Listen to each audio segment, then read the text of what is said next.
what I'm going to kind of highlight to you, hopefully, is how the UK market works and our approach to private label. So that's me. I am the Sourcing and Supply Director at Off-Piste Wines. Before that, I worked in-house at Sainsbury's, and I was responsible for all the own label beers, wines and spirits, so I know a little bit about the own label side of it, and I used to work for Tesco in-house as well. Off-Piste are a small company, and we focus on quality, and we only deal with the off-trade in the UK. So first, to plan the strategy in the UK, you have to understand your target market. And as we all know, the UK market is very tough. It's one of the most competitive markets in the world, and it's dominated by the off-trade. As you can see here, still wine is currently in decline, and it's only going to get more competitive as retailers battle for market share and new players enter the market, such as the German discounters. There are also a lot of unknowns: Brexit, duty, governments, strategies. We're also seeing an unprecedented market conditions with a small European harvest, drought in South Africa, and the Chinese love of Shiraz is all affecting the end product here in the UK. But there are positives. The British love wine. Wine is the most commonly drunk alcoholic drink, I was very pleased to read the other week, and it accounts for 85% of the UK off-trade. So there is a very large market to go after. It's no longer seen as a luxury item, and there are more than 3,500 different individual SKUs in the top 6 retailers. So the UK is still a very important market for wine suppliers, and if you get it right, there are opportunities to sell large volumes with your customers. It's quite difficult to understand the UK market, so I thought first of all I'd define the terms. Private label or own label, where I use it here, refers to the labels where the retailers actually put their name on the label. These are benchmark products, and they're either ranked with price or quality.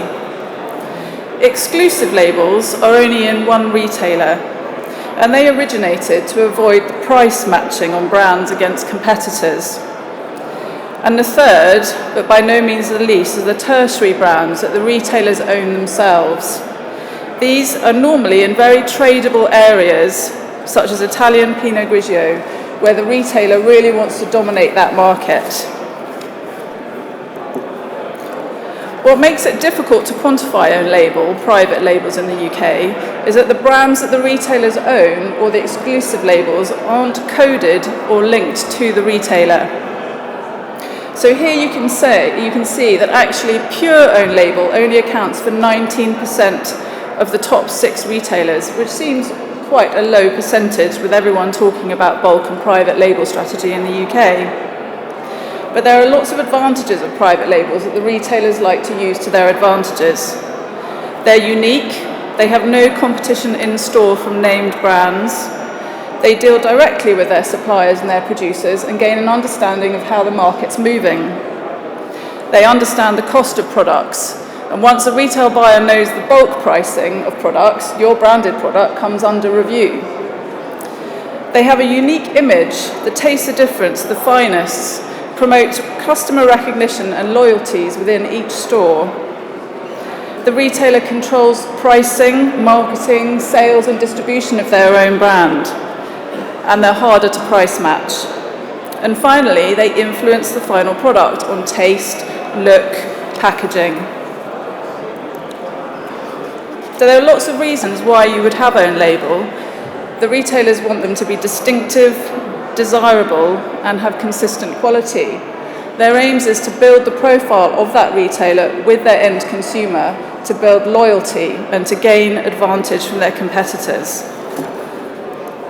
There's lots of positive press about own label and private labels. I don't read The Sun, this was the first one that came up in Google, but they generate press. They build up the profile of the retailer, both internally, which is very important. When you're fighting for resource within a multiple retailer, you want the team with the skills to build that category. And if you don't win awards, the internal recognition goes unrecognised. They build trust in your end consumer. People are more willing to buy a Taste the Difference brand over Finest or Exquisite. You want to lure the consumers away from your competitors and get them into your stores to buy your wines. And finally, they might attract the right suppliers who want to work with you and actually build a strategy with you to have a successful category. The own label landscape is very complicated, and what I've tried to do here is highlight how the retailers invest their time in building up an own label category. This shows that Tesco is the largest with 34% of their range as own label. Sainsbury's is second with 31%, then Co-op with 27%, Asda, which I've included their IPL model at 21%, Morrison's have 18% of their range as own label, and Waitrose have 9%. This is quite interesting in terms of how much resource and time the retailers put towards developing their ranges. Sainsbury's have the biggest SKU count, but don't have the biggest own label range currently in the market. Something that they might want to have a look at when they consider themselves unique against Tesco. The rise of private label doesn't represent the demise of name brands. People estimate that the share of basket in a mature market hits a tipping point at 50%. Not everyone wants to buy an own label product.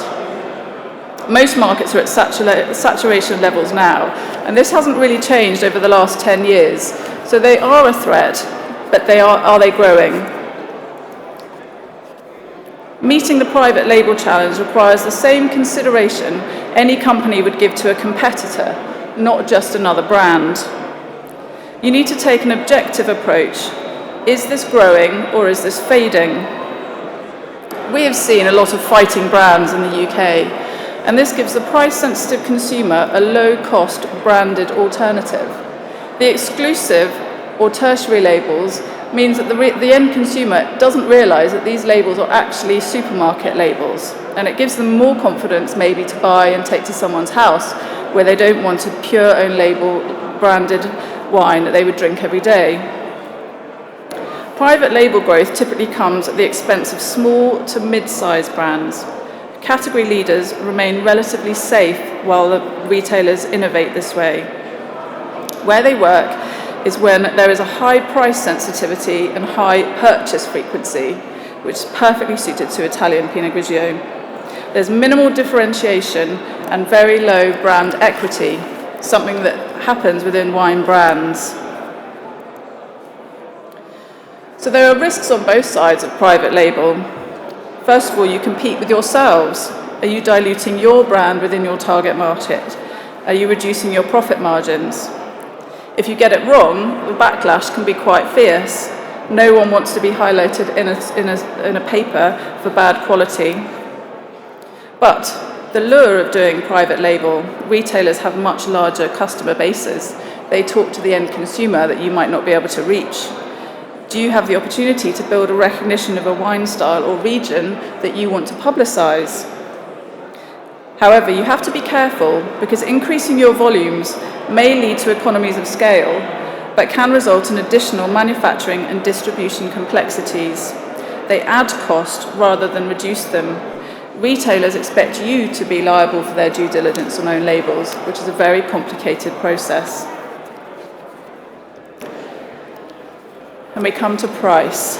Price is important to most consumers, and it's the first primary driver of whether they purchase own label. From these figures, you can see it's very much driven by price point. About 82% of all own label in the UK is £10 or below. 51% is £8 and below. Whilst it's every consumer's desire to buy wine at a good price, it's every retailer's goal to make as much money as they can. So this is where you see the bulk supply strategy coming into play. It is a lot cheaper to bottle UK wine in the UK for retailers, and they actually manage to have the end-to-end control of it. Own label needs to offer value, and retailers use this, especially in inflationary market conditions we're seeing, to drive customer loyalty and purchase. And the discounters. They're here to stay. Own label is here to stay. Aldi and Lidl have very, very few brands. In a positive way, I think they're helping to change consumers' perception of quality of private labels.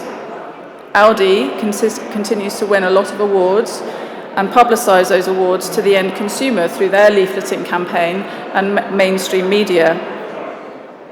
Reaching customers through online portals where major retailers don't normally focus also helps our category, so I do believe they can be a positive thing.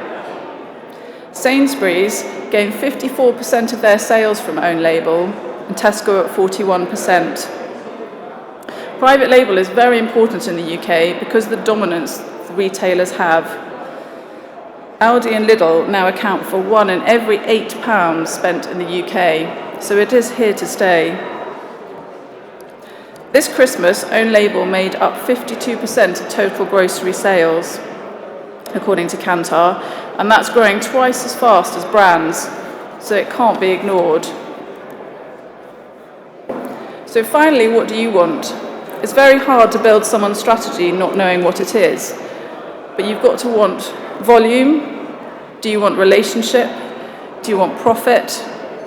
Do you want a branding listing?